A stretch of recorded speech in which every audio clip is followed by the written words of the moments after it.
Jimmy was a boy who would bark at dogs as if he were teasing them. He would trample flowers, but the gardener didn't even dare say anything to him. He would cross the street without looking, yet the drivers would still apologize to him.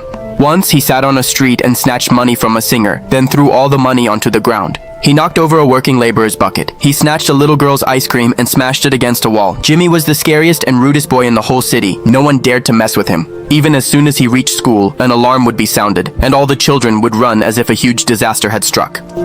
Like some huge disaster had struck. Once he broke a friend's nose with a ball. When the parents came to school to complain, the principal said, "Please let it go. His family owns the whole town. If I say anything, I'll lose my job." One day, a new boy joined the class.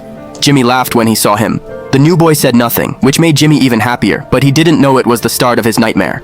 At lunch break, Jimmy walked up to the boy and said, "Empty your bag." The new boy refused. The whole class was shocked. One of the cleaning ladies was so scared she shut the door because it was the first time anyone had ever told Jimmy no.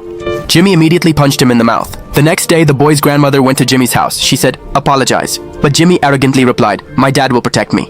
He told the elderly grandmother to leave and started to close the door, but it did not shut all the way. The grandmother pushed the door open with force and began reciting some chants. Suddenly, dark clouds covered the sky, strong winds started blowing, and even Jimmy became frightened. The next morning, when he woke up, his body had become smaller. Panicked, he ran out of the house. He behaved the same way he used to, but this time, no one was scared. Even a dog jumped over a fence and ran after him.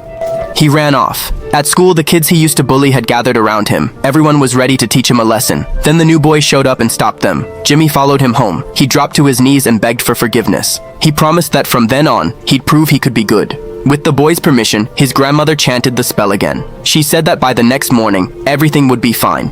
Jimmy kept thanking her over and over, but she only gave a faint smile. The next morning, he was back in his real body. Have you ever seen a boy like that?